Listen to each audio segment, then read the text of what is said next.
ऋषि मुनि महात्मा अमलात्मा विमलात्मा लोग समाधि में बैठे थे, उनकी समाधि छूट गई। अपने बगल वाले महात्मा से पूछा, महात्मन ये समाधि क्यों छूट गई? बोले क्या हुआ? बोले हमने तो 11 वर्ष की समाधि का संकल्प किया था और ये समाधि क्यों छूट गई?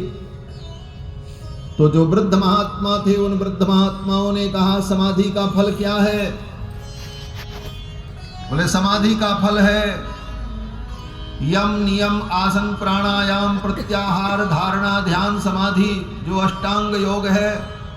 समाधि में पहुंच करके भगवान का अपने अंतःकरण में साक्षात्कार करना, यही तो समाधि का फल है। समाधि का फल भगवान का दर्शन, और समाधि के फल जो भगवान है परमात्मा, वो अयोध्या में 4 रूपों में प्रकट हो गए। तो अब समाधि की क्या जरूरत है? अब तो चल करके दर्शन करो। अब समाधि की जरूरत नहीं, अब तो समाधि का फल अयोध्या में प्रकट हो गया है। और वो समाधि का फल किलकारियां मार रहा है, उसके रुदन को सुन करके माताएं आनंदित हो रही हैं। सुन शिशु रुदन परम प्रिय बानी, सम भ्रम चली आई सब रानी। अब उस समाधि के फल का दर्शन करो, अब समाधि लगाने की जरूरत नहीं। समाधि का फल ही तो भगवान है, ध्यान का फल ही तो भगवान है। और भगवान का जब दर्शन हो तब किसी ध्यान की कोई आवश्यकता नहीं। मैं कभी कभी कहता हूं, लोग मंदिर में दर्शन करने जाते हैं और जब मंदिर में जाएंगे तो भगवान के सामने पहुंचते ही हाथ जोड़ करके आंख बंद कर लिया और भगवान के सामने खड़े हो गए। हमको हंसी आती है। क्यों?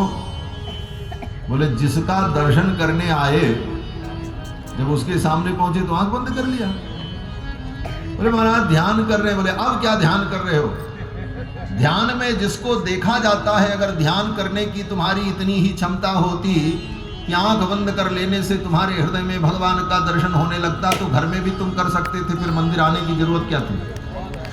मंदिर तो इसीलिए जाया जाता है कि योग नियम आसन प्राणायाम के द्वारा हृदय में भगवान का दर्शन करने में हम अपने को असमर्थ पाते हैं। इस स्थिति में शास्त्र सम्मत विधि से प्रतिष्ठित भगवान के विग्रह में ही भगवान का दर्शन करके हम आनंद की अनुभूति कर सकें। इसीलिए तो मंदिर में जाया जाता। ये सगुण उपासना क्यों है? बोले सगुण उपासना एक सरल पद्धति है।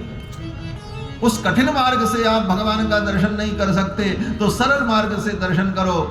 आकर के मंदिर में भगवान का दर्शन करके अनुभव करो, भगवान सामने विराजमान है। कैसा सुंदर मुकुट धारण कर रखा है, कानों में कुंडल कितना मनोहर है, गले में कंठा कैसा है, ठाकुर जी की नासिका कैसी है, इनके सुंदर नेत्र कैसे हैं, मस्तक पर ऊर्ध्वपुंड कैसा है, गले में हार ठाकुर जी ने आज कैसा धारण कर रखा है।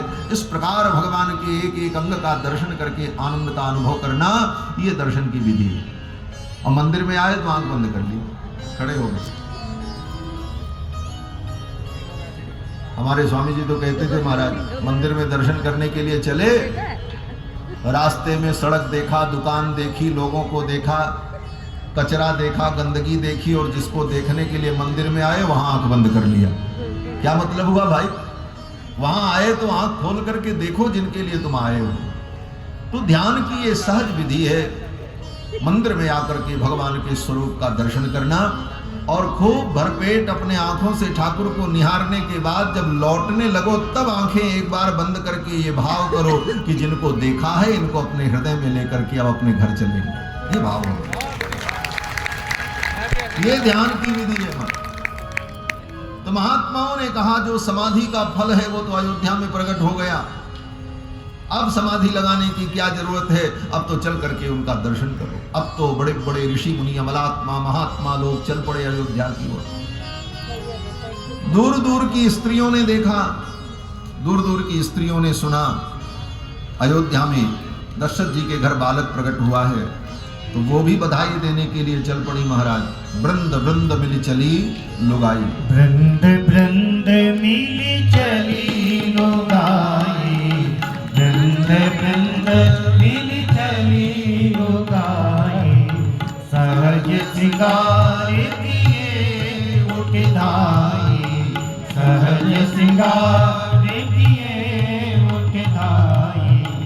कनक कलश मंगल परिधारा, कनक कलश मंगल परिधारा, कामत पे नहीं भूप द्वारा, कामत पे नहीं भूप द्वारा, वृंद वृंद मिल चली लुगाई, वृंद वृंद मिल चली लुगाई, वृंद वृंद मिल चली।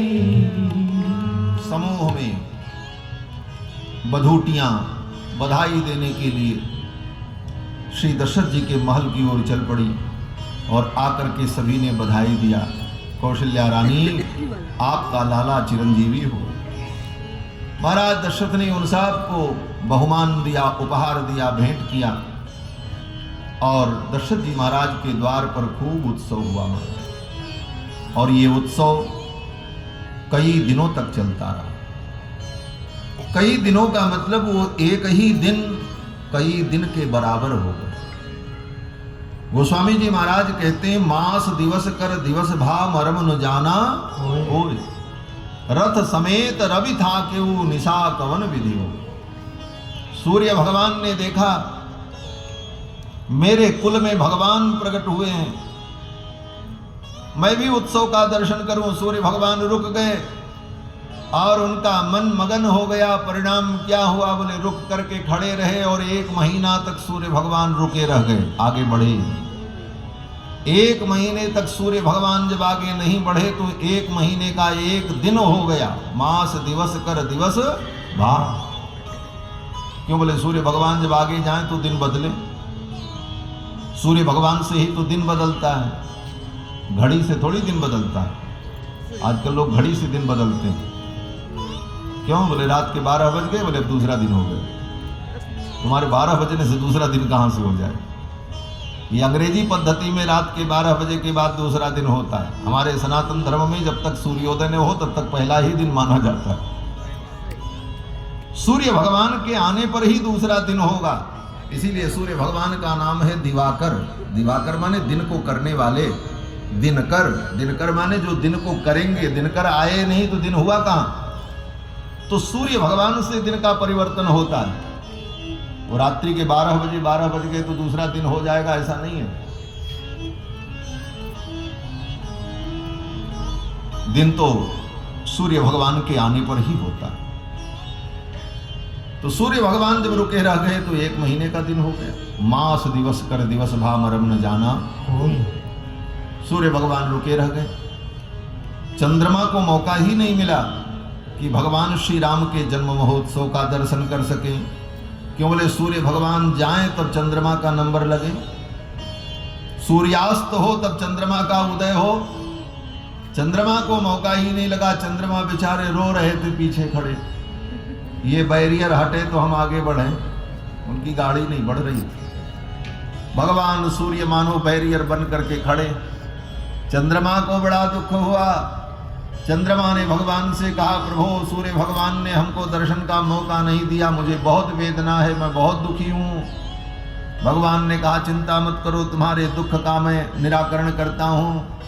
इस बार ये आनंद सूर्य भगवान को मिला। जब अगला मेरा अवतार होगा तो चंद्रवंश में अवतार होगा और रात्रि में मेरा अवतार होगा, तब तुमको दर्शन करने का मौका मिलेगा। तब मेरा अवतार चंद्रवंश में होगा। चंद्रमा ने कहा, महाराज सो बात तो ठीक है, लेकिन आपके उस दर्शन के लिए हमको 9 लाख वर्ष प्रतीक्षा करनी पड़ेगी। अब 9 लाख वर्ष बाद आपका अवतार हो। इतने दिनों तक मैं अपने धैर्य को कैसे धारण कर सकूं? तो भगवान ने कहा, अगर ऐसी बात है तो जाओ, मैं वचन देता हूं, भले मेरा अवतार सूर्य वंश में हुआ है, लेकिन मेरे नाम के आगे तुम्हारा नाम जुड़ जाएगा, लोग मुझे रामचंद्र कहेंगे। है तो सूर्य वंश में अवतार, लेकिन नाम क्या पड़ा? बोले रामचंद्र। भक्त स्तुति करते हैं, रामचंद्र कृपाल भजमन हरण भव भय दारू, नवकंज लोचन कंज मुख कर कंज पद झंझारू। भगवान प्रकट हुए और कई दिनों तक ये उत्सव चलता रहा।